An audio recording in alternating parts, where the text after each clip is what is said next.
ख्वाब और मोजज़ा।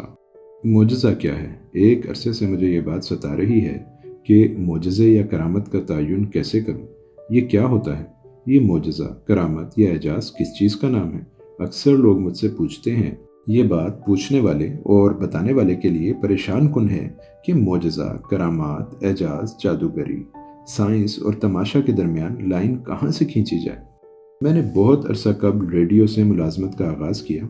इस वक्त हम आज़ाद कश्मीर से प्रोग्राम करते थे और ये प्रोग्राम बड़ा तवज्जो तलब होता था।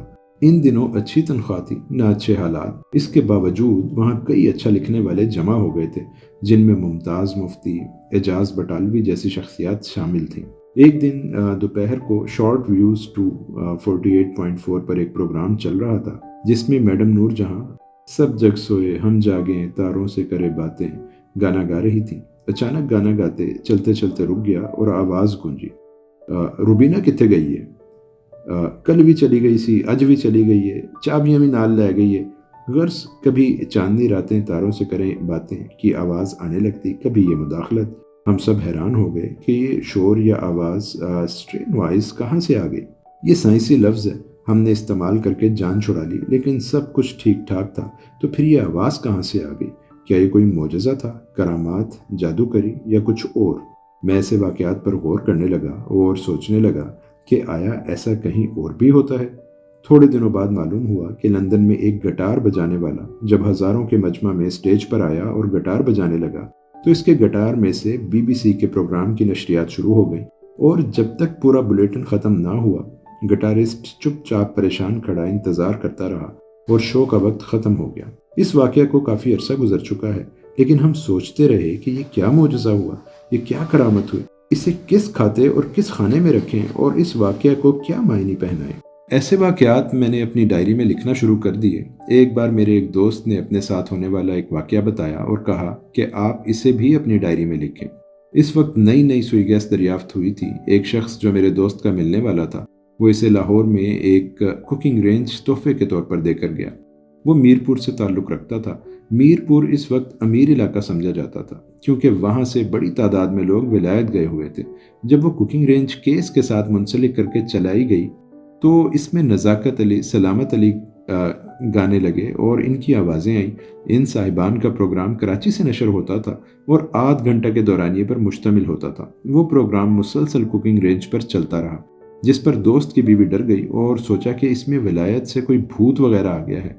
समझाने के बावजूद वो ना मानी और इसने कहा कि वो तो अपना चूल्हा लकड़ियों से ही जलाएगी। अमेरिका की रियासत टेक्सास का एक नौजवान जहनी तौर पर डिस्टर्ब हो गया। वो कारखाने में काम करता था। काम के बाद घर जाता था तो चलते हुए इसके मुंह के अंदर हलक में रेडियो प्रोग्राम चलना शुरू हो जाता। ये सोचकर वो नफ्सियाती मरीज बन गया कि इसके अंदर कोई भूत प्रीत सरायत कर गया है। कुछ माह बाद डॉक्टरों ने इसे मोजज़ा करार दिया। इसे अपने हलक से पूरे प्रोग्रामों की आवाज़ आती थी, खबरें, गाने, सब कुछ चलता था। इस शख्स को माहिर नफ्सियात के सुपुर्द किया गया।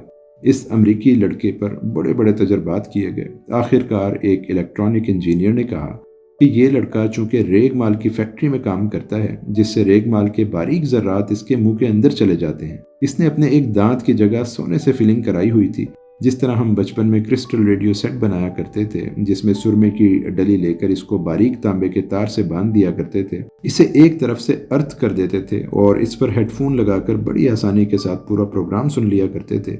इस इलेक्ट्रॉनिक इंजीनियर ने कहा कि लड़के के मुंह में चूंकि ज़र्रात चले जाते हैं और सोने से इनका ऐसा ताल्लुक बन जाता है कि इसे आवाज़ें आती हैं। बाद अज़ां इसे क्रिस्टल रेडियो सेट बनाकर बाकायदा तौर पर दिखाया गया। जब इसके बाकायदा दांत साफ करवाए गए तो आवाज़ें आना बंद हो गईं और इस मोजज़े की हकीकत खुली। इस तरह के बहुत से वाक़यात हैं।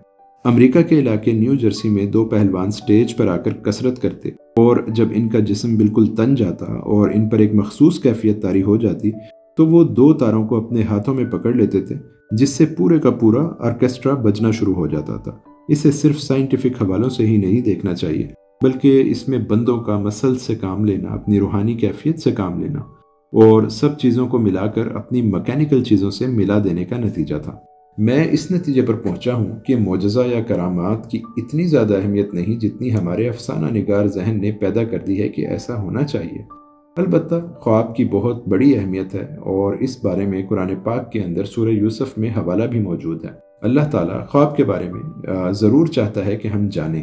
بدقسمتی سے ہمارے کسی بزرگ عالم یا روحانی پیشوا نے اس طرف سنجیدگی سے توجہ نہیں دی۔ ڈاکٹر فرائیڈ نے اس پر تحقیق کی، لیکن وہ بیچارہ بالکل الٹی راہ پر چل نکلا۔ البتہ اب ولایت میں اس پر کام ہو رہا ہے کہ خواب کی کیا اہمیت ہے۔ میرا اپنا خیال ہے کہ جب تک وہ اللہ تعالیٰ کی ذات کا سہارا نہیں لیں گے جس نے خواب کو معنی عطا کیے ہیں، اس وقت تک وہ کسی نتیجے پر نہیں پہنچ سکیں گے۔ اب میں آپ کو ایک معجزہ نما خواب کی بابت بتاتا ہوں۔ خراسان میں ایک غریب آدمی علی شادر رہتا تھا کہ وہ ایک وقت کی روٹی سے بھی محتاج تھا۔ وہ بیچارگی کی آخری سٹیج پر پہنچ گیا تو ایک رات اسے خواب آیا کہ تو یہاں سے ہندوستان کا سفر کر۔ یہ پاکستان بننے سے پہلے کی بات ہے۔ اسے کہا گیا کہ اٹک کا پل آئے گا، وہاں تک پہنچ۔ اٹک پل کے آخری سرے پر جہاں پل کے ستون ہیں، وہاں کے آخری پائے پر داہنے ہاتھ پانی کے اندر پوری بادشاہت کا خزانہ ملے گا۔ وہ غریب آدمی باپیادہ چل پڑا۔ مہینوں کی منزلیں برسوں میں طے کرتا ہوا نہایت تنگ دستی میں وہاں پہنچا۔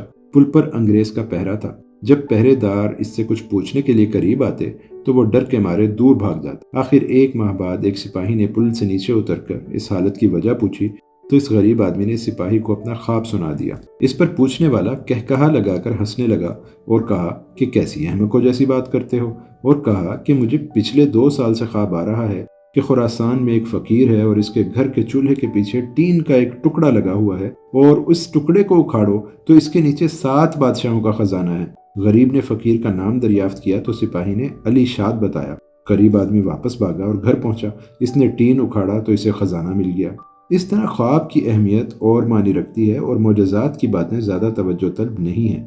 میں نے اپنے بابا سائیں صاحب سے پوچھا کہ معجزہ کیسے ہوتا ہے؟ کہنے لگے کہ کمالیہ سے قوال آئے ہیں اور یہ جھوٹے قوال ہیں، اور یہ کہہ رہے ہیں کہ انہوں نے چوکی بھرنی ہے، جبکہ ان کے پاس ایک ہی طبلہ ہے اور ان کے ہارمونیم سے ہوا نکل جاتی ہے، اور یہ اب ہمارے سامنے قوالی کریں گے۔ ان کے چھوٹے چھوٹے بال بچے ہیں، اگر ان قوالوں کا کچھ بن گیا تو اسے معجزہ کہیں گے، نہیں تو پھر کچھ نہیں۔ اس لیے معجزہ ہمیشہ بندے کے حوالے سے ہوتا ہے۔ اگر بندے کا کچھ بن گیا تو معجزہ ہو گیا۔ اب آپ خدا کے لیے معجزے کی تلاش میں اٹک کے پل کی طرف نہ چل پڑنا۔ خواب کی اہمیت مسلم ہے۔ میری خواہش ہے کہ علماء اس پر توجہ دیں۔ اس پر توجہ دی جاتی رہی ہے، لیکن سائنٹیفک طریقے سے اس پر توجہ نہیں دی گئی۔ اگر توجہ دی جائے تو اس سے بہت سے مطالب اور معنی اخذ کیے جا سکتے ہیں۔ مغرب والے اس پر جتنی بھی تحقیق کریں وہ کسی مقصد تک نہیں پہنچ پائیں گے، کیونکہ ان کا رخ الٹا ہے۔ خدا آپ کو آسانیاں عطا فرمائے اور آسانیاں تقسیم کرنے کا شرف عطا فرمائے۔